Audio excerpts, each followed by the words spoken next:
Hello aspirants, welcome to WB prep. তোমাদের জন্য আজকে নিয়ে এসেছি অত্যন্ত ভালো একটা খবর। ঠিক আছে, তো কি খবর?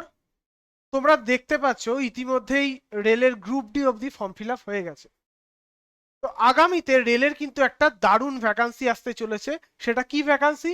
সেটা কিন্তু ticket collector, টিটিই, ticket collector vacancy কিন্তু রেলের আসতে চলেছে। এবং তার শূন্য পদের সংখ্যা কত? শূন্য পদের সংখ্যা কিন্তু 11,500 প্লাস এরকম কিন্তু শূন্য পদ আসতে পারে। এবার তোমাদের মনে হতে পারে যে রিসেন্ট টাইমসে তো আমরা টিটি নোটিফিকেশন দেখতে পাইনি তেমন ভাবে।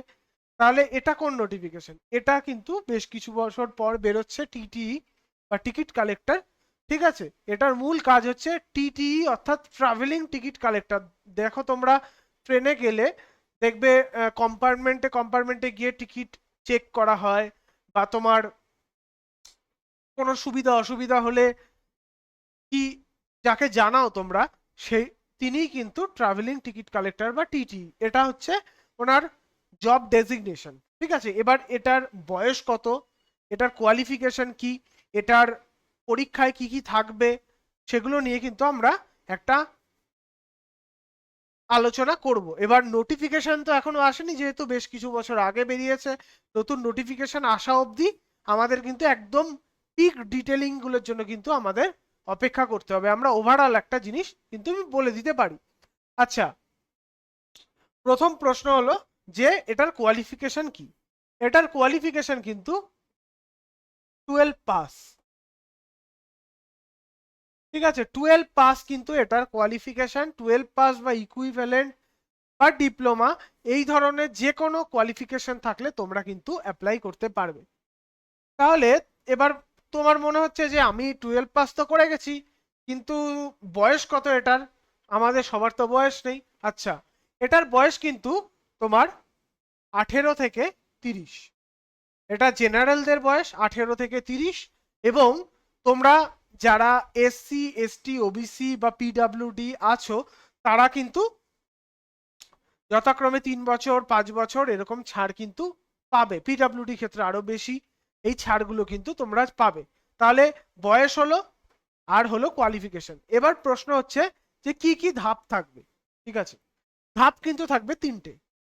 লাস্ট নোটিফিকেশন অনুযায়ী অনুযায়ী কিন্তু তিনটে ধাপ থাকবে। সেটা হলো সিবিটি টেস্ট হবে, তারপর মেডিকেল এক্সামিনেশন হবে, তারপর কিন্তু ডকুমেন্ট ভেরিফিকেশন হবে। মাঠের তেমন ভাবে কিন্তু কোনো উল্লেখ কিন্তু এখানে নেই।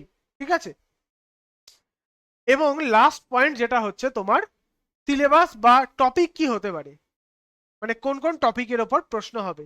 যতদূর জানা গেছে সেটা হচ্ছে জিকে, রিজনিং এবং তোমাদের ম্যাথ, এই তিনটে টপিকের উপর প্রশ্ন থাকবে। ঠিক আছে, তো কত নম্বরের প্রশ্ন থাকবে? প্রশ্ন কিন্তু থাকবে আমাদের 120টা প্রশ্ন। ঠিক আছে, 120টা প্রশ্ন থাকবে। 120টা প্রশ্ন, তার মধ্যে জিকেতে থাকবে 50টা,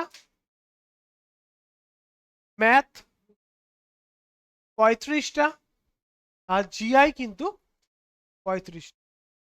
আপাতত এটাই খবর পাওয়া যাচ্ছে যে 120 নম্বরের মধ্যে 50টা জিকে, ম্যাথ 35টা এবং জিআই 35টা থাকবে। এবার দেখো, পুরনো নোটিফিকেশন বা নতুন নোটিফিকেশন আসবে, সেখানে কিন্তু অল্প বিস্তর চেঞ্জ আসতে পারে, কিন্তু ওভারঅল কিন্তু এটাই থাকবে। এবং ফিজ যেটা আশা করা যায়, যেটা নেওয়া হয় জেনারেলের ক্ষেত্রে 500 এবং রিফান্ড করে দেয় 400, এবং এসসি এসটি ওবিসি বা যারা ওমেন মহিলা তাদের ক্ষেত্রে 250, যেটা ফুল রিফান্ডেবল। আশা করা যায় এই ফিসটাই থাকবে। তো এই একটা বড় ভ্যাকান্সি, এবং 11,500 কিন্তু বেশ ভালো একটা ভ্যাকান্সি, খুব খারাপ ভ্যাকান্সি একদমই নয়, বেশ ভালো একটা ভ্যাকান্সি সব জোন মিলিয়ে। তো এটাই বলার ছিল। নতুন ভ্যাকান্সি বা নতুন নোটিফিকেশনটা যখন ফুল নোটিফিকেশন আসবে, তখন আমরা আরো ডিটেলে আলোচনা করব। এই খবরটা তোমাদের দেওয়ার ছিল, সুখবরটা। তোমরা অবশ্যই এই ধরনের আপডেটের জন্য ডব্লিউবি প্রেপ চ্যানেলকে সাবস্ক্রাইব করো এবং শেয়ার করে বন্ধুদেরকে আপডেট করো যে এই চ্যানেলে আপডেটের পাশাপাশি বিভিন্ন ক্লাসও কিন্তু প্রোভাইড করা হয়। চলো আজকের মতো টাটা, সকলে ভালো থেকো এবং ভালো করে পড়াশোনা করো। গুড নাইট সকলকে।